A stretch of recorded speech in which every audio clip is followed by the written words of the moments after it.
And welcome to the caster desk. I'm Quickshot, joined by Vedius and Ender, as we are moments away from Rogue taking on G2 in our semi-final. Loser today will get third seed at the World Championship, and the winner gets a shot at Fnatic tomorrow. Gentlemen, I want to dive straight into gameplay, into a focus that we have on Larssen. And the reason I want to talk about Larssen, EU continues to prove and provide high-skilled, high-talented mid laners. And he's going to have a huge test today against Caps. I think when we got to listen to the Analyst desk a little bit, we got to hear about the challenge and the weight that is in front of Larssen right now. And when we look at All-Pro, Larssen, of course, was rated second just behind Caps. And I think it's really fascinating because Europe has this long history of producing insanely talented mid laners. And for a very long time, Caps and Perkz have both dominated, sitting at the top of that role. But now I really feel like we have someone that is coming closer, is getting into a position where they can challenge. And this is the best opportunity for Larssen to finally challenge for those top spots. It absolutely is. And when I look at Larssen as a player, like, he is so solid in so many different aspects of his gameplay. But for me, it comes down to the team fighting. I think he may be our best team fighting mid in Europe, the only player that can challenge Caps in that regard. And in a meta where we're starting to see some more scaling picks, scaling junglers around it, it's going to come down to huge team fights. We saw that so much last week, and that's where Larssen has the battlefield to try and prove himself. I mean, Game 5 last week of Fnatic versus G2 was all about those late game fights. It was all about positioning and timing. And for today, I think not only is Larssen going to be proving himself against Europe's best mid laner, but the entirety of Rogue. Two very different best of fives here from Rogue in the playoffs. Fan sentiment, it swung like more than I've ever seen before.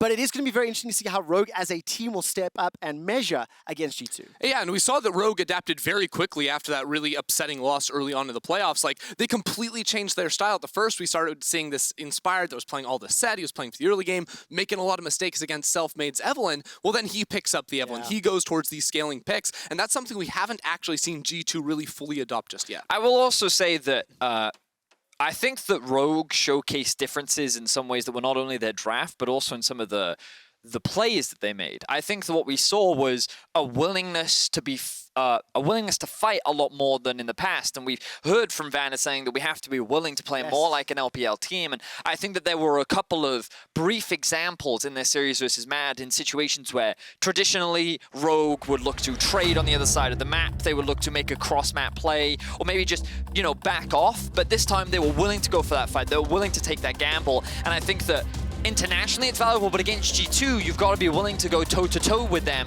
because they will challenge you at every beck. And then you have to execute as well. Ladies, gentlemen, and everybody else, welcome to the LEC Summer Semifinal.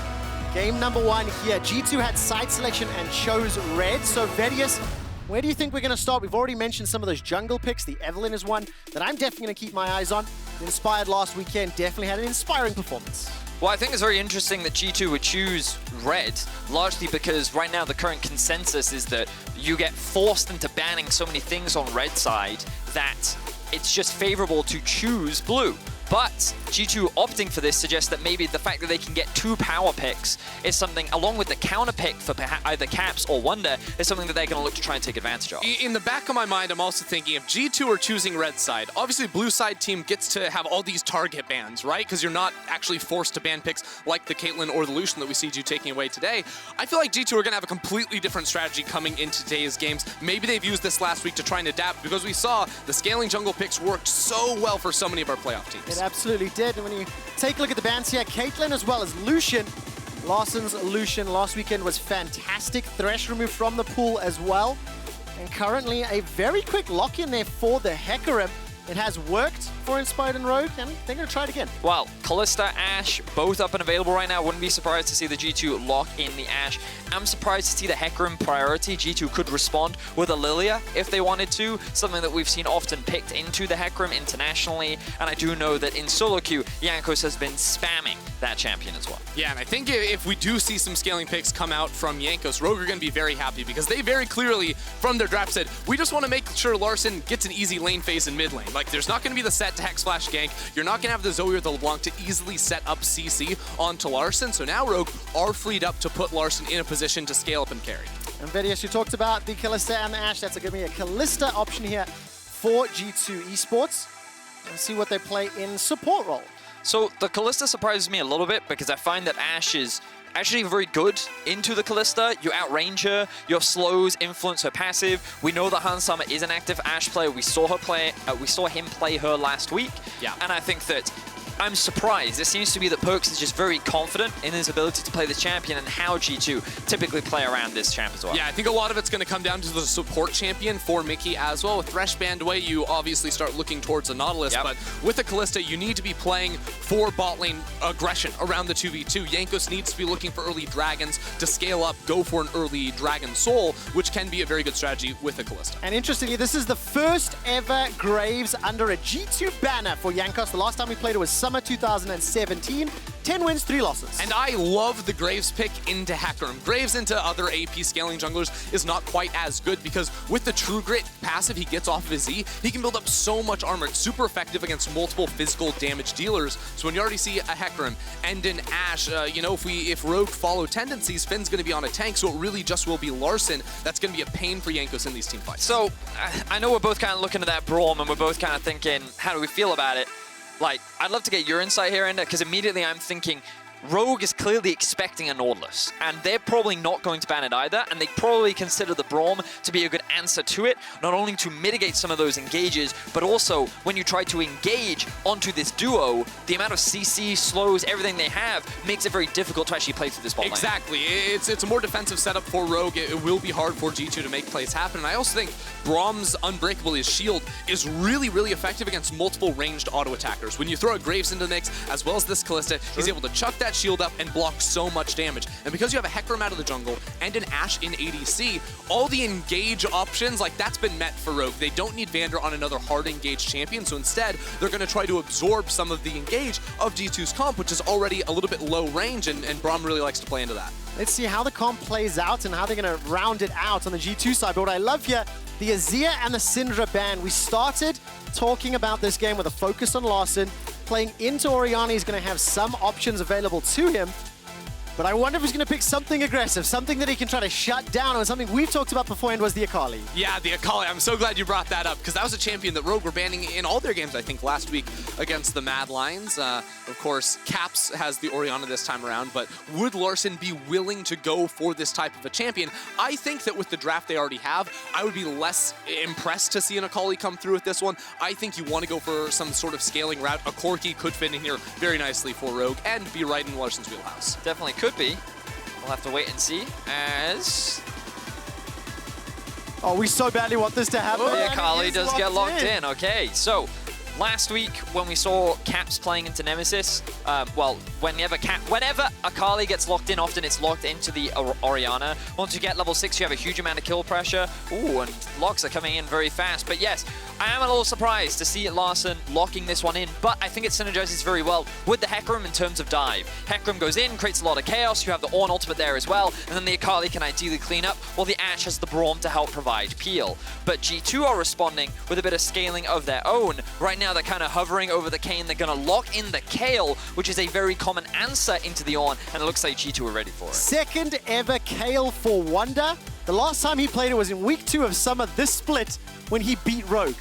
That is the only other game that he has played. Now, let's talk about the comp just a little bit more. I see a few more like initiation tools, but it's pretty much just the Kalista Leona. Yeah, right now, G2 have limited a lot of their options, but with an Orianna on top of a Leona, like, you do have some ways to start fights. I think the Kayle pick is actually really nice after seeing the Akali come on in, because Rogue's comp, initially it looked like they wanted to play back to the Ashe. Now it looks like it's a lot more about the dive, and that Kayle ultimate is going to be really hard for Larssen to deal with in these team fights. He has to play super smart around that cooldown. Well, we'll find out how well Larssen and Rogue can do. They are definitely the underdogs coming into the semi-final. They have never won a game against G2. Let's see how they do.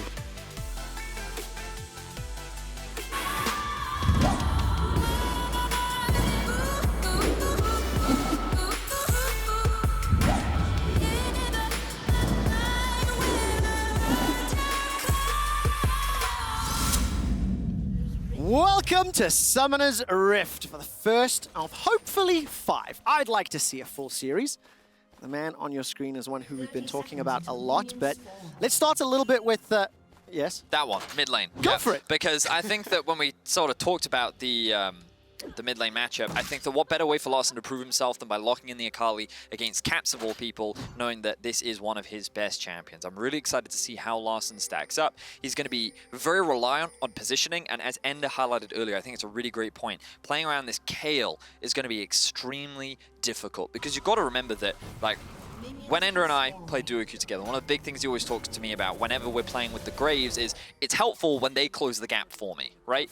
And one of the things with Rogue is a lot of their composition is about diving onto the backline. And initially I was like, okay, well, when you've got a Braum and an Ashe, it's probably actually quite difficult for you to close that gap. But when so many things are diving on top of you and there's a Kayle ult as well, G2's composition now looks a little bit easier to execute. Yeah, it's really interesting because both comps have sort of diversified how they can play in fights, because you have the heavy engage from Rogue side with the Hecarim and the Ornn. G2, on the other hand, can also engage with their bottom lane and Leona flying on in there, but they also have very good playback tools. So both teams can look for picks, can look to start off fights, but at the end of the day, I do think there is going to be so much pressure on Larssen's Akali to find the right entrance to the fight, because he could pop his cooldowns too early, get into the backline, and all of a sudden realize there's a Kayle ultimate going down, or, you know, Mikyx is easily able to CC him, and that could be a big, big problem for Rogue, whose only real source of consistent range DPS is going to be this Ashe for Hansan. We'll see how long it'll take to get to those team fights. In terms of the laning phase thus far, you can see no real advantages being built up. Jankos and Inspired just playing on their respective sides of the Rift. And talk to me a little bit about this Graves into Hecarim. You touched on it, of course, during picks and bans, liking the true grids. Do you think at any point he wants to, move into Inspired's jungle, or how's he going to play it? I think Graves can look to invade, especially around like camps like the Raptor camp. It can work for you, and with an Orianna in the mid lane, that's something that Jankos can try to do on the respawn of the camps coming through. You can already see he's going to be in the right area of the map for that to happen. Finishing off his blue buff now, will then work into the Braum camp, and then very likely move into that bot side Scuttle Crab, in which case the Raptor is going to be respawning very close right after that one, and if Caps maintains pressure in mid, then I think that can be a really good look for him. Yeah, we can see bot lane pushing in pretty effectively. We can also see Wunder struggling a little bit in the early matchup, as you would typically expect from the Kayle up towards the top side. You would imagine the Hecarim going to go for the top scuttle as he passes towards it right now, and Graves going to trade it on the bot side of the map. So nothing too chaotic in this early game, and I kind of think that that's what we would expect in these first. Check this out though, because Mikyx already on a little bit of a move. He's going to pop the Scryer's Bloom, so I don't think he'll end up going for the gank, because now Jankos just shows up in mid. He's trying to cut through mid lane to try and contest for that top side Scuttle Crab, but he doesn't really have any control, because Larssen was holding onto the wave for a while. He built up a ton of range creeps and has now been able to push that in. So Jankos just wasting a lot of time and didn't even get the bot crab. A little bit of engage here, nothing going on as Inspired will throw down the Ghost up top. Very nicely charged onto Wunder. Wunder's already flashed away. First blood picked up, flawless by Rogue. That was a very late flash coming from Wunder, though. I feel like the moment he sees that Hecarim, he needs to just burn that immediately. And he's going to get punished for a lot of questionable decisions now coming through from G2, both from Jankos and from Wunder. That's going to amount to a very small goal lead for Rogue already. I mean, that's a situation right there where it feels like G2 just don't really know what they're trying to accomplish, because Jankos is very clearly calling he wants to fight for the top crab, but his top laner doesn't have any priority, so Wunder's then stepping up to try and see if he can maybe help him out, ends up getting ganked. I do feel like G2 definitely dropped the ball on that one, and also are going to be out of 2 teleports, with Caps using his to get back towards mid, so Rogue are in a beautiful position. Jankos is going to try to get something down here on Finn. He's still got that flash available to him. Not a lot of CC. Will throw that very early on to get out of the smoke screen. Jankos still trying to get some damage there against the wall, but the wave will get pushed in. And Rogue, they managed to strike first. They managed to punish up in the top lane. Remember that Larssen was pushing mid as well. Yeah, and for just a second there, it looked like Rogue could have made a play down bot side. Inspired had run straight down bot. Larssen will get chunked out in mid. This is what you expect from this matchup, but just the fact that Larssen going to be even or potentially ahead in CS, if he was able to find any of these, is going to be very nice when he does get the teleport back. But I would like to remind you, Rogue still holds some teleports. They'll very likely use these for Larssen to get back in mid. Finn might use his to get back into the top side as well, but it creates so much, or removes so much pressure from Rogue's bot lane when they're playing against Kalista Leona. That bot scuttle's still up. Larssen going to clear that out this wave. I actually expected him to reset and TP. I think this will screw up Caps' back time just a little bit, as we can see the bot lane pushing in favor of Rogue. Will be an early mountain. Kind of looking at the wave states right now, and do you think Graves could look for an early Drake? The risk, of course, is that Finn still has his TP available and his level 6. but neither bot lane reset yet. Yeah, I would say the only time Jankos would go ahead and move for that Drake is if he knows the enemy bot lane is resetting, or I believe he just spotted Inspired on the top ward. We'll also see that he hit the Scryer's Bloom right there too, so he knows the bot side of the map is going to be clear for the time being, but I think now, because Larssen's come back, holy! Oh, so much Larssen! damage! Larssen gets the elbow! No, he He missed! doesn't find the kill though! Forced to flash away! Oh man! Oh, that could have been so good for Larssen getting that solo kill, and you can see once he gets level 6, but here comes Inspired, can't get information on Caps, and no kill will go down. Such a clutch moment for Larssen. Hopefully we can get a replay of that and really break down what went wrong, but that could have been huge for the mid laner. I mean, Larssen outplayed right up until the final cast on the ultimate. Now let's see if Rogue start off the dive. Finn has ulti. Yeah, he does. Wunder does have access, and he's going to be pushed down for just a moment, buys just enough time, and the tower is helping out, but the minions are there. Finn's going to chase in once again. Inspired, no ultimate available. Finally, Wunder manages to pick it up. The tower's helping out. Inspired and Finn. Oh no. They end up trading no. 1 for 1, and now Inspired is going to get caught out by the smoke screen. It's all going wrong. I mean, it was going so well, and then all of a sudden it wasn't right there. Starting off the dive, it looked so nice for Rogue, but one singular minion died. That gave Wunder the EXP to tick over to 6, and he held onto his ultimate perfectly right there. Jankos has enough time to run up into the top lane, and they punish hard there with 2 kills. Wow. And then all of a sudden, G2 find themselves much more even than they were before. Rogue in a very commanding position, and a lot was just burnt in a lot of the execution. You can see Rogue's game plan trying to punish Wunder in this early game, but that is not how you punish the Kayle. That simply gives her more gold. So G2 definitely going to be happy on the top side of the map. But what a big indication to Rogue's mentality and mindset. Looking for a solo tower dive in the mid lane from Larssen. Yes, the dive went badly by Inspired and Finn, and some credit to Wunder for outplaying it.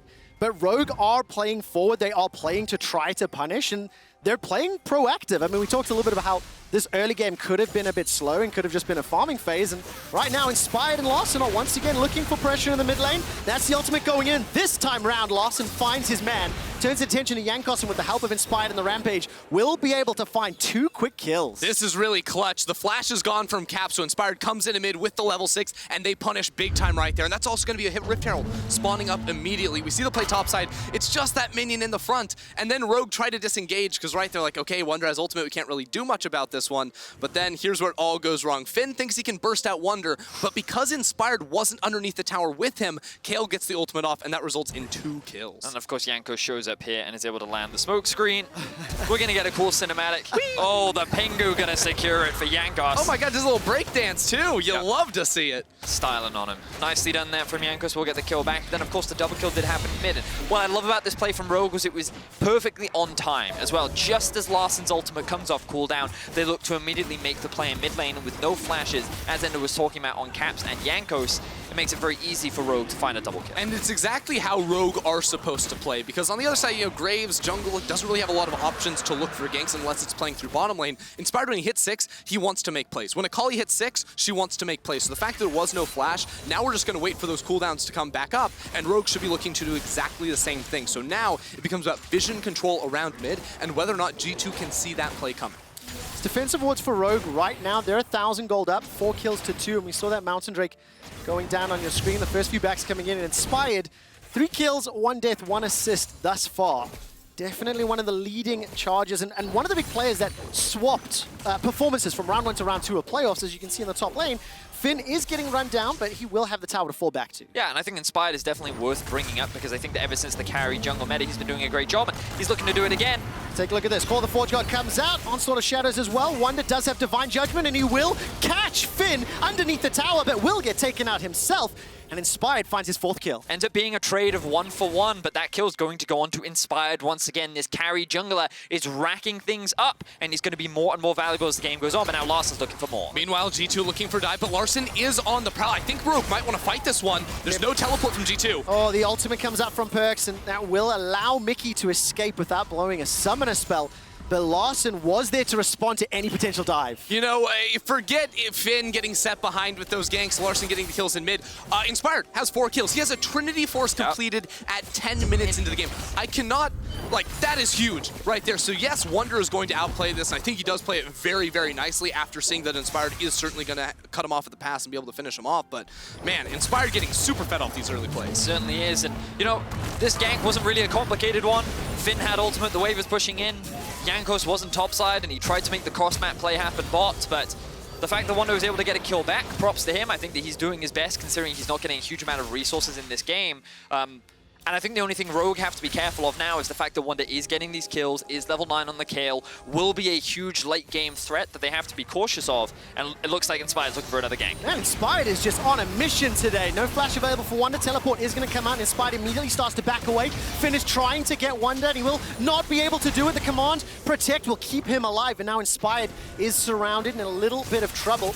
May need to force himself away. Zenith Blade connects onto Larssen. He's going to be able to throw out some shurikens and walk out. But the response from G2 saves Wunder's life. Yeah, good teleport there from Caps. Larssen didn't have his available, so Rogue was not able to respond in kind. Finn came very close to at least trading 1-for-1, and then his Q didn't actually have enough damage. Therefore, it put him in an awkward position as the Orianna shield came in to save Wunder. So good turnaround there from G2. They're keeping the gold very close. But again, I'm really impressed with how proactive Rogue are being. They're going toe-to-toe with G2, and honestly, they're the ones making more picks happen in this early game. And they don't slow down either. Inspired's already down here towards the bottom side of the map. VandeR here too, and G2 are trying to respond, but they have Rift Herald. Like, Rogue should be able to burst this tower very quickly. Okay, Herald's going to get dropped now. Mikyx coming around the corner. He's got access to the ultimate as well. We'll jump onto VandeR, throw down the solar flare. Hans Summer continues to chip away at the tower.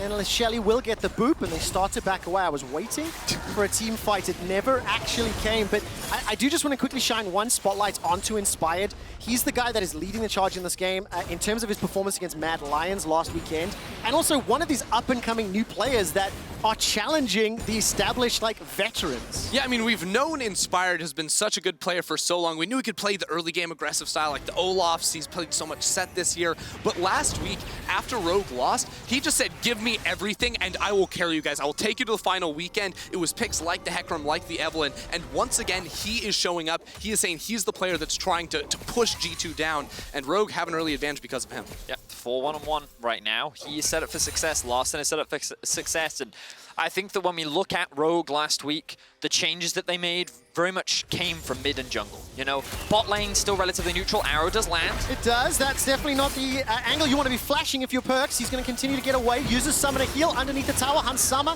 with the help of VandeR, will pick up the kill. Flash in a straight line, still get hit by the arrow. Yep, not great from Perkz. Definitely gets punished there from the bot lane. And as we were just talking about Hans Summer and VandeR, these guys have been pretty consistent, pretty reliable, even in their loss to Fnatic. Outside of the 2v2 deaths, I would say that were a little uncharacteristic. I think that they've been a solid staple of Rogue pretty much throughout the split. And a lot of these changes that we've been seeing from Rogue have been from the mid and jungle. And they're stepping up alongside this consistent performance as Hans Summer and VandeR find themselves a kit. And as far as team play, something that impressed me so much from Rogue series just last week is how willing the entire team was to fully commit to a play almost instantly, even using things like Sentinel to instantly force a play. Here's Inspired and Finn trying to work. There's a lot of damage onto Jankos. He's not going to be able to escape and won't get caught out by Kayle, the Forge God, just shut down by Finn and Inspired.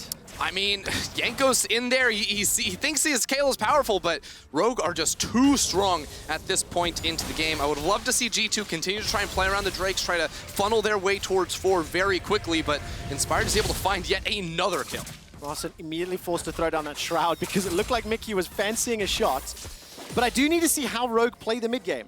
Throughout the regular season, mid-game was where things started to fall apart a little bit. So I wouldn't say... I think that Rogue is one of the best teams at utilizing a lead. So in the mid-game, I think is actually where Rogue can look very clean. Sometimes closing out games, that transition between mid-game into actually ending is where I think a lot of the fumbles have come from. Things like Baron setups, occasionally we've seen them being stolen away by a certain player, Syndra. Sometimes we've seen them mess up in terms of their execution. Like when they last played against G2, they were actually in command and control, and then, of course, that Baron steal did happen. So we see a flash in. That's a lot of damage coming down, not killing Inspired just yet. He's got no ultimate to escape, and TP's now coming down. That will bring Wunder into the fray. VandeR standing behind Inspired. Here comes Hans Summer. The Enchanted Crystal Arrow is available. VandeR's going to tag a Winter's Bite, and he may be sacrificed here, as the volley, in fact, will slow down enough members of G2. Larssen's going to use the Blast Cone over the wall and dash back across, and they get out alive. I mean, that play was excellent right there from Rogue to escape from it, because it looked really, really rough at the start. But they bait the teleport out of Wunder. Finn's going to hold on to that while fully pushing the wave into the top side of the map. So Rogue baited in a little bit right there, and they get out no problem.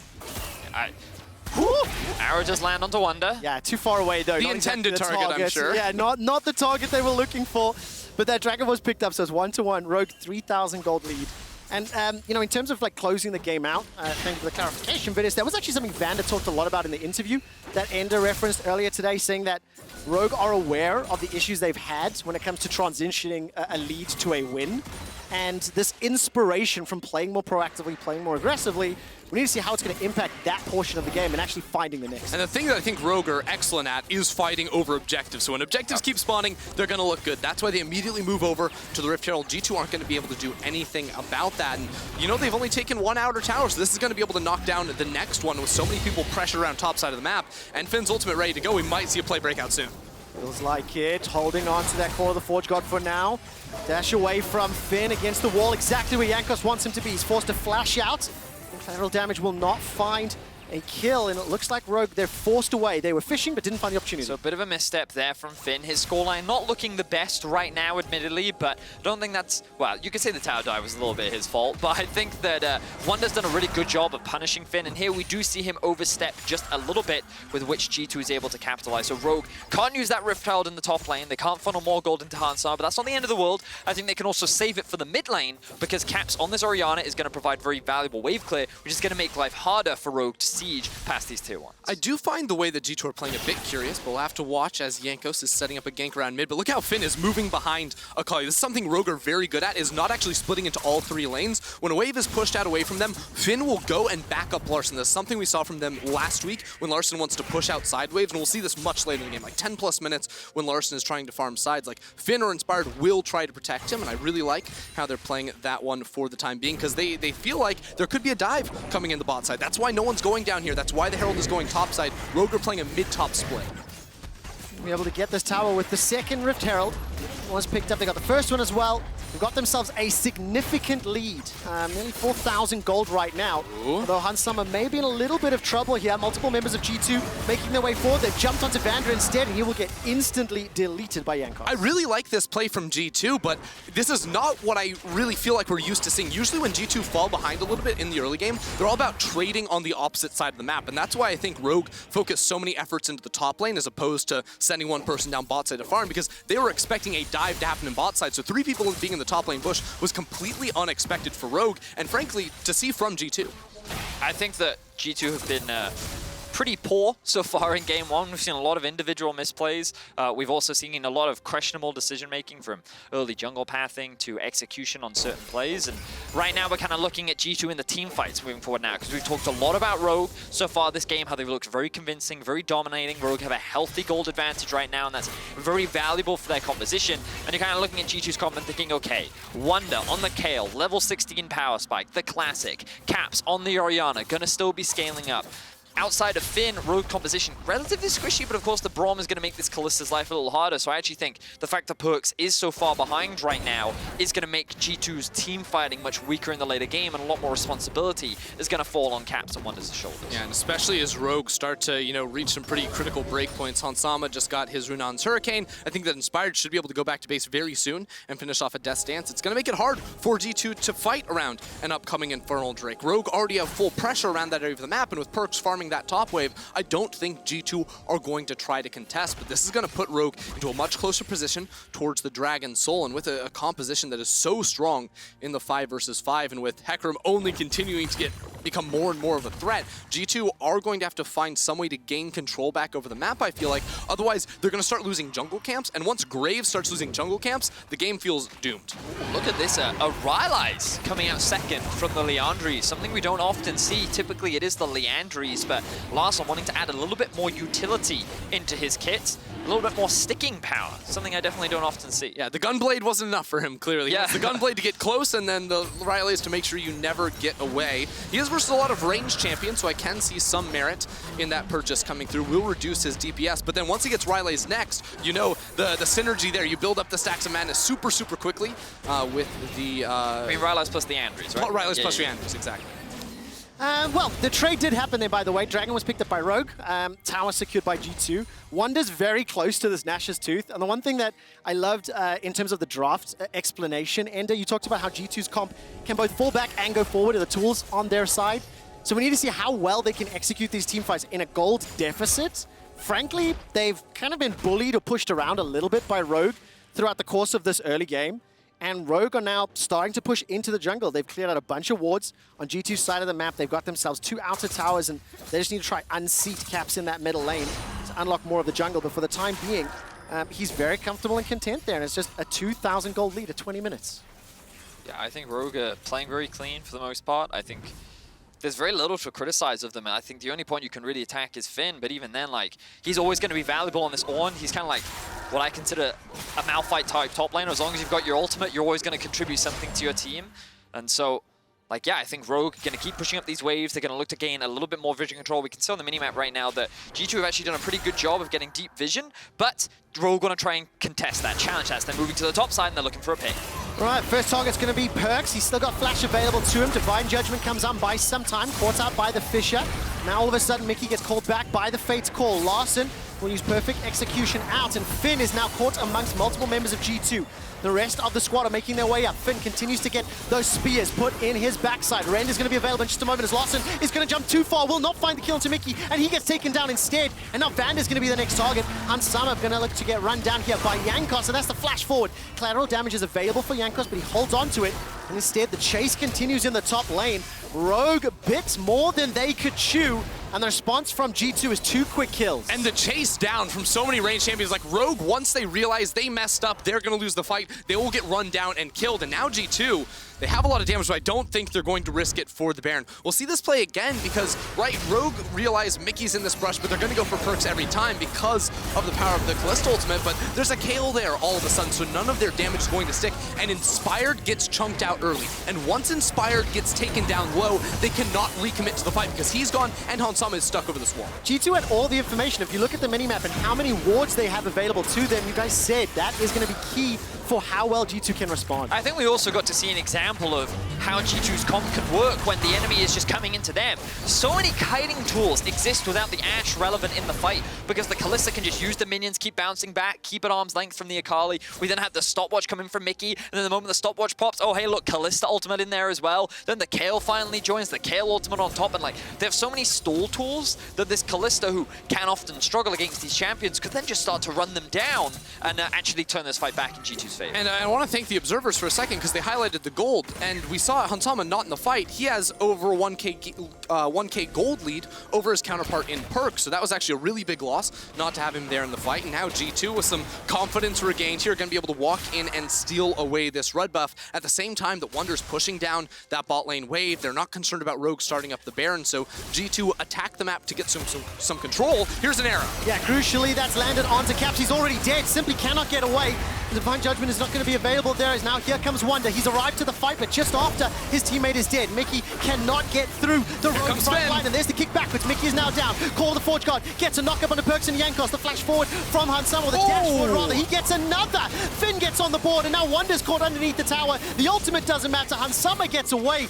That is an ace to Rogue. A massive team fight win there for Rogue. 5-4-0 underneath the tower. Rogue come out. They see Wunder's not there. Hansama immediately pulls the trigger on the arrow, and Finn comes in at the end to clean up house. That's going to be a Baron to Rogue.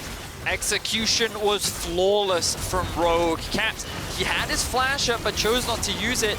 When we get the replay, we can see exactly why, but at the end of the day, Rogue found their opportunity, they capitalized, and they've converted it into a Baron. And right after a moment where it's like Rogue's looking a little bit uncoordinated, you know, not expected of them, they immediately pull the trigger. And this is what you love to see. Caps is on the ward, and they see Wunder's bot side. If Wunder doesn't have his ultimate in the fight, Rogue can pull the trigger. Caps gets caught out here and instantly dead. Caps has the flash too. He could have just flashed out, but he believes in his sidestep, and he sidesteps into the arrow, which Rogue are very quick to utilize. Great utilization of the Shroud as well from Larssen to just buy time from 3 members. This gives an opportunity for Finn to finally join the fray. And when G2 look for the re-engage, that's when the Ornn joins the fight. How does Finn manages to find Jankos and Perkz not once with the ultimate, but twice with E against the tower, knocks them up so Hansama can finish the dive. Hansama had to walk out of the smoke screen to get that final auto attack and finish the kill, but you are seeing now just how annoying Rogue's composition can be. It's insane to see 2 team fights back to back, displaying fully how each composition can be played. And that was a great turnaround there from Rogue. They managed to punish Caps. They get themselves the 5,000 gold lead. They get themselves the Infernal, the Baron. Now the Soul is going to be available to them, and they also unlock Caps' tower in the mid lane. So that's 3 secured. 2 minutes left on the buff, and they're pushing 2 lanes, something that we talked about a little bit earlier. Let's see, is there going to be an initiation or a dive? It has felt like Rogue have been willing to do that all game long. Yeah, Rogue have been so willing to do that. I mean, Caps now is actually on the side. If anyone was to force the play, it would be G2 if they were concerned about getting siege down, but I don't think G2 are in that position. Caps still sticking in mid, and the arrow just misses. All I'm going to say is Wunder is 1 level away from 16, and like, I will say that Rogue is in a commanding position right now, but until I see that level 16 Kayle dead, I still think that G2 have a means of being able to stall this game out and being able to turn things around. The arrow misses, Rogue can't quite capitalize and convert it into a kill or a tower, so for now they're just going to disengage, look to reset, restock some of their vision because they've spent a lot of it getting control over G2's enemy jungle, and if they wanted to, they can just wait for the next Drake. The problem is, you're then giving more time for one to scale up, ramp up, and he's only going to get scarier as the game progresses. Rogue have never beaten G2, 8 losses to their name. The one game that looked like they were going to break that record, Caps stole the Baron with Syndra. And if they're going to wait for these objectives, maybe it's going to be Caps on the Shockwave, maybe it's going to be Wunder on the Kayle, but again, you cannot deny the fact they've had a fantastic lead for the majority of the game. Players with a few, say, uncharacteristic mistakes on both sides of the rift, but it's been Rogue dictating the pace and dictating who is in control and where. Yeah, and Rogue, 3.5 minutes from the Infernal. The great thing about that is you know G2 have to come into you, and that's where you can set up flanks. Larssen can play in pockets of vision. Finn going to be able to find those ultimates from the side. That can be so frustrating for G2. They don't have a good way of dealing with that Ornn ultimate. Not a ton of dashes on their side either. Jankos is what I was talking about. He loses his jungle. He's now 2 levels behind. And he uses his ultimate to try and steal away the wolves. Like, this just feels so bad playing against a Hecarim when you are on this Graves and you need access to CS. If he's on the set, he doesn't care, but on the Graves, it's going to be a really big deal for him. And now we're at a point where I'm concerned G2 do not have enough damage to get through Rogue, because with triple Ninja Toppies and now Larssen in the top lane, there's no mana on Wunder. Okay, level 16 to 15, Wunder not at max yet. As you mentioned, no mana available. Larssen is just going to run him down, use the Shroud flawlessly. Wunder just caught a bit out of position, shall we say. Yeah, he was past the point at which he really had control over the map, and it was a very easy pickup for Larssen. Honestly, it feels like the Rogue has showed up today, and in this game 1, G2 definitely have not. We've seen poor decision-making, poor execution from a number of players, and while I was willing to give credit to Wunder initially, I feel like that we've seen more and more missteps as the game has progressed. I'm hoping that throughout the rest of this series, we see a bit more of a level up from G2, because if they don't, Rogue is just going to steamroll over them. Rogue is playing phenomenally right now. And how do G2 adapt game to game? Because in the Fnatic series, right, we saw Jankos come in with a farming jungler, pick the Lilia, and then immediately pivoted off it. It was the set from then on out. They're trying to play early game champions. I don't necessarily feel like that was the issue for G2 in this game. While Jankos' early decision-making did cost them a little bit, it really just has felt like individually, G2 have not been playing super great as a team. A lot of them dying in their own lanes, getting dove, and apart from Wunder outplaying a couple times on the top side, they haven't had a lot of good things to speak of. I'm very interested to see what happens, but we do need to see Rogue finish this game out. You know, talked about a little bit earlier this game. You can see on the mini-map, picture-in-picture rather, the observer's highlighting level 16 has been unlocked by Wunder. But he needs to be in the right place with his team, be able to impact positively. It's a minute until Infernal, so that might just be the battleground between G2 and Rogue. It absolutely will be. You know, Rogue, they're reaching the point where they feel so strong. Molten Edge upgraded for Hansama. Finn should be able to upgrade Larssen's Death Cap or Inspired's Trinity Force, but now Inspired with the finished Cinderhulk. I love picking up Cinderhulk late into the game as Hecarim because that % bonus HP scaling you get, it's a very strong scaling item. And with level 16, the Ninja Tabby's on top against 3 auto-attacking carries from G2's side, you're just not going to be able to cut through that horse. It looks like Rogue have got the early setup on some vision here, pushed a little bit into G2's jungle, so how do G2 even potentially win this fight, if at all?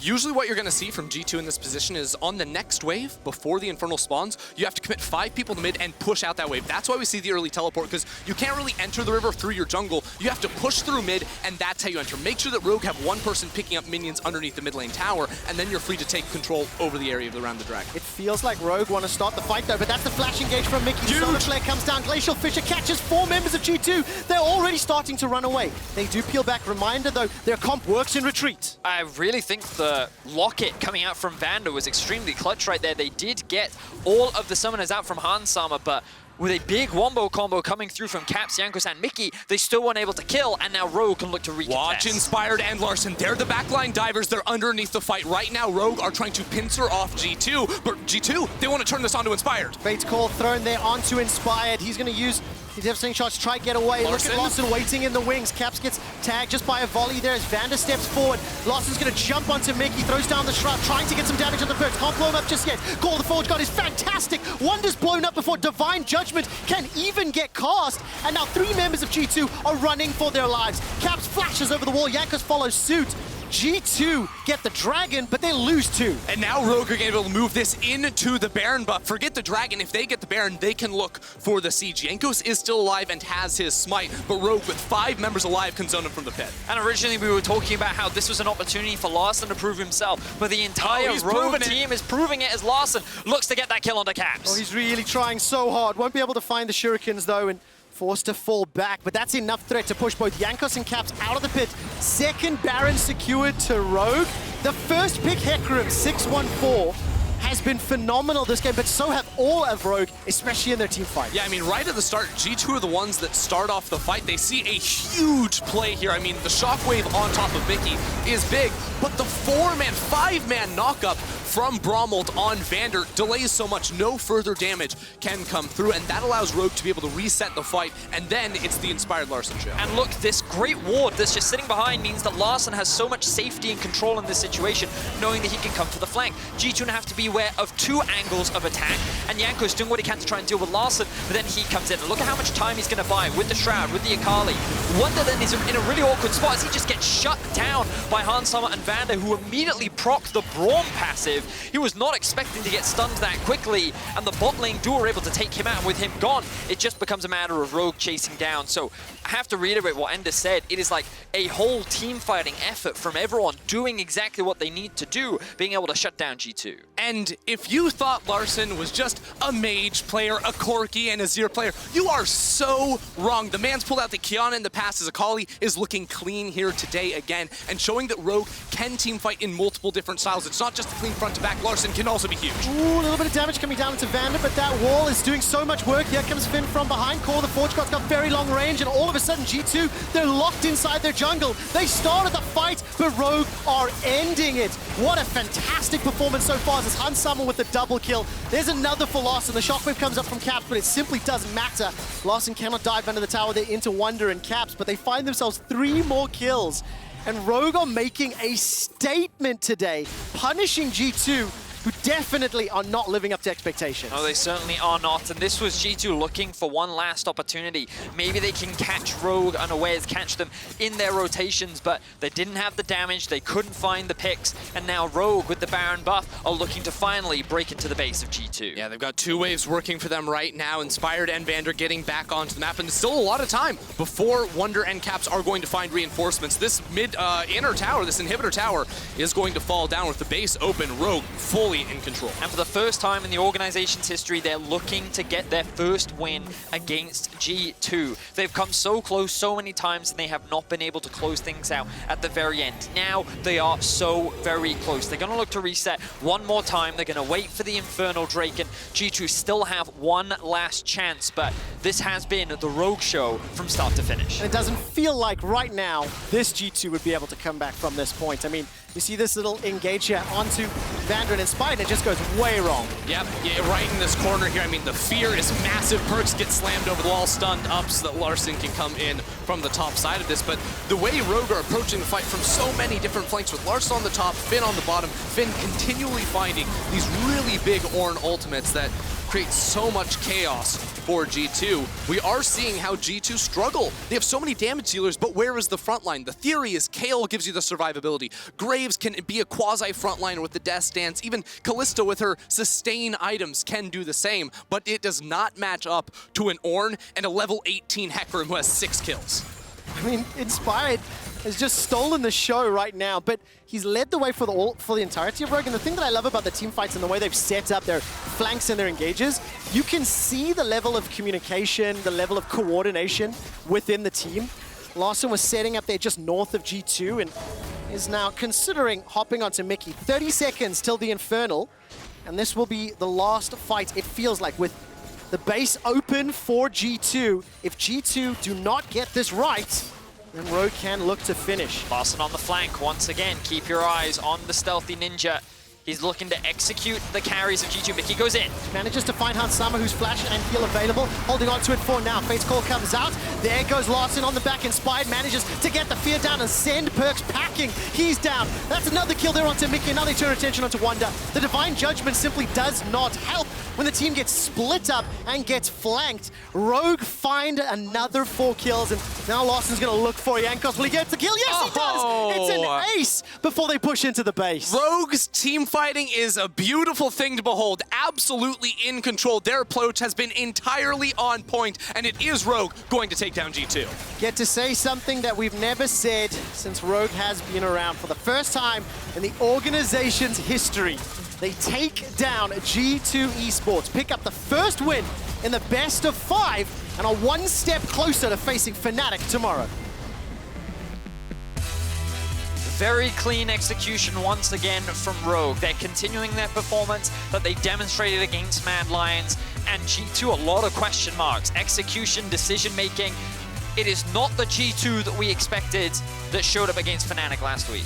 Look, people came into this series talking about like it was already a done deal. You know, G2 are going to finals, of course they are, but no. Rogue showed up to play here, and it is G2 who will have to react, adapt, and overcome moving into the rest of the series. G2 had side selection, they picked red, it didn't help. The first pick on blue Hecarim is what definitely rampaged across G2, and now for Rogue, they've given themselves a confidence boost. They've proven something that they've never been able to do before, and that's take down G2 at least in a single game. They need to do it 2 more times. And after the break, we'll take a closer look at how Rogue picked up their first win against G2 and see if they can secure a spot in tomorrow's final.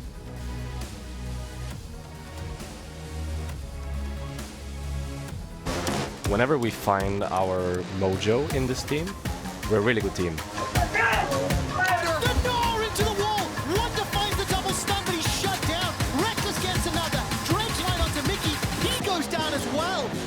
I feel like if we were to lose on Sunday, we wouldn't have redeemed ourselves. Hitting in the wings, dredge line from Mikyx, buying so much time. Wimbo's going low and he's taken out and down. Now Cap jumping into the back line, looking for Reckless. Gets the kill onto Reckless, but how much more can he do? Selfie is rampaging across Cap's face. And it's actually very possible to be the new kings in Europe.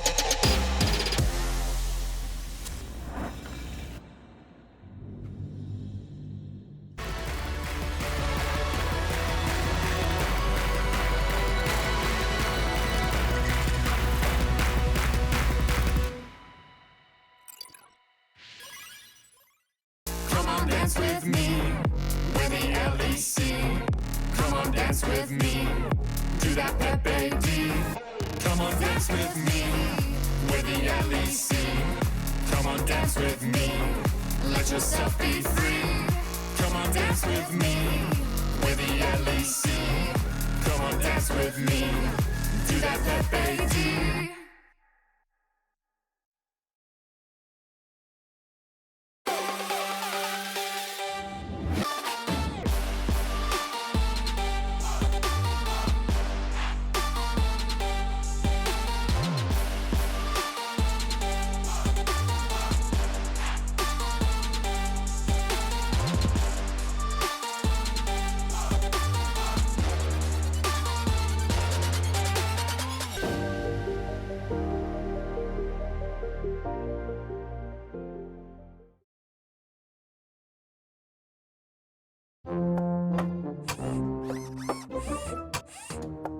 You don't have a chance against me.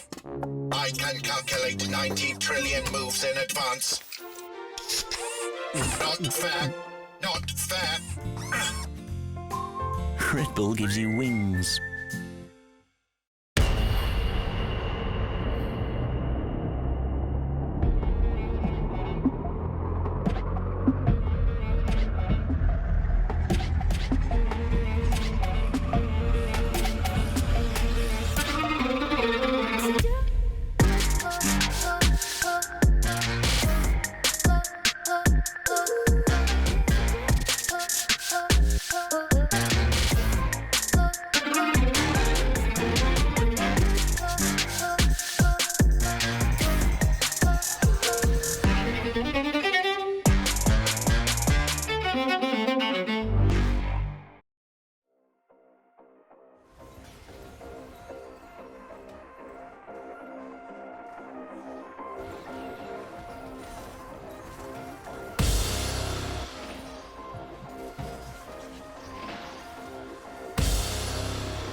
Welcome back, everyone, to the Analyst desk for Rogue versus G2, where Rogue have secured their first win over G2 in LEC history, not just in this best of 5, ever, which is crazy. Let's see how they did it, and let's start with the picks and the bans. A lot of attention or a lot of discussion my analyst had, particularly about the bot lane. What was so strange about what you guys saw? So I think the thing that stood out to me right away was Kalista was open. And that, of course, G2 are going to jump on it. But then you have this new element that G2 needed to add to the picture, which was the scaling farming junglers. And that's Graves, of course. But Graves and Kalista, they're in two complete different modes in what they want to accomplish in the game. We had this discussion about how G2 are missing the point about transitioning mid-pressure into bottom.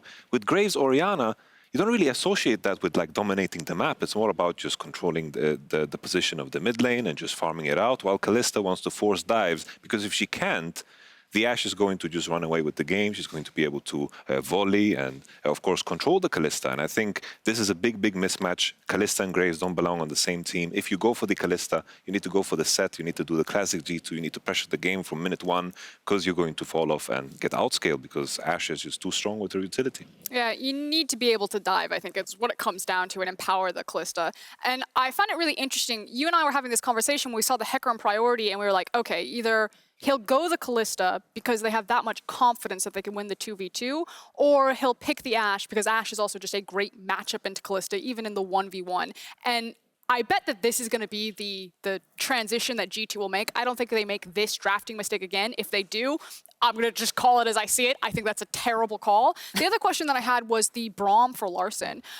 We expected this to actually be the blind Azir, and then obviously Azir gets banned in second rotation from G2. And I'm really curious what's happening behind the scenes if Larssen's like, I'm done. I gave you 3 games of Azir. It didn't get me anywhere. Now I'm back to my Lucian. I'm back to my Akali, and he really just wants to flex, or he knows that he's going to get the Akali-Ori matchup, or if we'll actually see Larssen go back to his Azir. I don't want to see him shy away from it because he's now afraid to pull the trigger. I do want to see him grab it, but I understand when he's got moves like Akali that he wants to flex moves like bit. Pal. That's some M. Night Shyamalan like twist. Are you okay? I can never pronounce it. I don't know why. I tried, which M. Night Shyamalan? Yes, Shyamalan. There you go. It was never me who wanted to play the Azir. I wanted to play the Akali all along.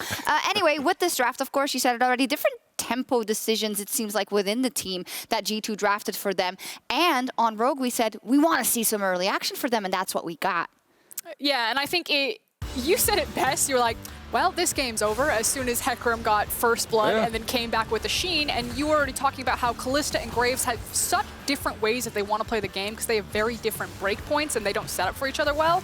As soon as Hecarim had Sheen, you cannot win that 2v2. Akali Hecarim is going to be so much stronger than Orianna Graves unless you can just burst someone immediately with the shockwave and the ultimate. And Inspired literally ran away with the game, just ran them over. It's such a tricky game to play with Graves because always we have this conversation. Graves is such a strong jungler. Every jungler wants to play it because it feels so good to play it in solo queue. But you make one mistake against Hecarim or Nidalee, they're going to scale faster, they're going to scale better, and all that advantage that you have with Graves being strong level 1, level 2, level 3, just kind of completely disappears. As you mentioned, the Sheen just completely dominates all the 2v2s, and Graves is just completely out of the game. Also, my personal opinion is that Graves isn't that versatile comparatively to other jungles, especially when Ashe is such a prominent pick right now. It is really hard for Graves to play against champions that control so much space because he is short range. He's really good into shorter range composition when he can stack up his True Grit, when he can be really tanky and be in people's faces, but that doesn't seem to be the comps that people are running these days. It's also to just tie it back to the point about the draft with the Kalista being in the picture. If you pick Kalista, Ashe is coming. Ashe and Braum deny any level 1 activity because you can't invade on that. Hecarim is very, very eager to, just use the Ashe E to discover any position of Graves, deny any invades, and then you have Ornn on top side. 2 very, very solid side lanes that are hard and tough to impact. And if you have Graves Kalista, that needs to happen, and it's just kind of, a wall that you have to break from minute 1. And as we said, Rogue just came out of the gate swinging, got a really big advantage really quickly. And we're going to take a look at a couple of team fights out of the middle of the game, because it did seem like G2, you saw them, they were roaming and they were waiting for a time where they could turn it back onto Rogue. And this is almost the only thing that really worked out for them this game, this top lane fight. You know, I love the fact that Rogue are consistently just trying. I think, you know, I know the stress of playing against G2 and wanting to be always in control before G2 cook something amazing up and kind of you find yourself in a position with your pants down. This is what Rogue wanted to prevent. They keep fighting, and this is what gave them the leads. But this is the element that, you know, Rogue has tried to avoid the entire split, where fights don't go their way. But eventually you get the game winner, and boom, there goes Larssen. Yeah. I mean, they don't wait, which I found, you know, for all we talk about Rogue, they didn't wait. A second later, they said, we're going to go for this engage and then go for the Baron and then win this game. It's very impressive. And it's the fact that they had agency basically on every single champion. Like, so many champions on Rogue's composition could set them up for success like that, which, again, to me is just like the power of Ashe, that Hans Sama finds that engage onto Caps, as Vedius and Ender called it during the game. You know, Caps had Flash, he had Shockwave. If Caps isn't hit there, if he does flash it, he uses the Shockwave in that fight, because it did end up kind of a 3-for-2 where they rotated to Baron. Maybe the game doesn't break down there, but good mid-game fights from Rogue. They denied the Dragon stacking, and once G2 didn't have the win condition of going for an early Elder to try to play off of Kalista's power point, there was no way they were going to win that game. Rogue cleaned their clocks in game 1. Yes, they did. Let's explore kind of the mid lane matchup we talked about so much before, and saying, well, hey, Caps is just a better player, even though Larssen is also a phenomenal player. After what you've seen in this game, and both what Larssen is willing to play and how the team is willing to play, are you changing your tune? Honestly. That's a bit crazy. That's a bit like one game sample, guys. Larssen's like print screen. Honestly, Larssen, in a matchup that is supposed to be tough, you know, looking at it, Orianna was forced to base first. Akali was completely even. He forced the flash. He had the solo kill. It pained us all, because the story and that replay would have been played forever if he got that solo kill. And in all honesty, Larssen played better than Caps at every point in the game. And that's a huge thing coming into a best-of-5 against G2, because we've been talking about how Caps is, you know, the ace up G2's sleeve that is always going to deliver and be better than his counterpart. But in this game, Larssen performed better in a matchup that is tricky to perform in, because Caps is so good in these Akali matchups, usually. And now the assumption is that the draft priorities will change to give the players some firepower. Now I expect that Caps goes back and he's like, I don't want him to play the Akali. I want to play the Akali. And if it's not the Akali, it's a different champion where they can feel that they can be quite abusive on. I know that G2 is moving over into red side this time around. Well, they were in red already. Yeah. And now have picked it again. And that obviously goes back to the counter pick. In this particular matchup, they counter picked top side, and I just asked you, Yamato, I was like, what do you think about that? And I would love for you to share that here, because I think it's very valuable. I think in the context of you know, always red side, you think counter pick mid, counter pick top. Usually you flex, you pick something. I think now in the climate of mid, 2 bans should be enough for you to put yourself in a position where you have to dominate mid lane. In this case, they went for the Azir ban, the Syndra ban, which on paper makes sense against Larssen. He showed up with the Akali, and I'm sure the same bans are not going to happen again. Akali is an easy removal. You get to play against the Syndra that has been nerfed multiple times, and you test yourself in that matchup instead, because now Larssen has shown, you know, additional tricks up his sleeve. Maybe he has more champions. He almost has too many now. I mean, look at the bans we have already on the table for that mid lane. But I think it was also just a little bit of arrogance there, because the thing is I don't think this was a situation where G2 didn't expect an Akali to come out, because we always knew that Larssen could play. He showed it in spring. He's a strong player, but you banned the Lucian away from him, his Azir, his Syndra, you blind pick the Orianna, and because Orianna can have a favorable matchup there against the Akali, and then Caps just didn't deliver on it, now you have to abuse it harder. And so that's the adaptation that I think that G2 are going to make, where it's going to be contesting to get kind of these big power picks where individual players can shine, because Larssen showed that he's here to play, and now Caps needs to be on best form if he's going to keep up. Yeah, there we go. We'll see if he can bring it back, and we'll see if Rogue can pull off the upset tonight as they look to go 2-0 when we return.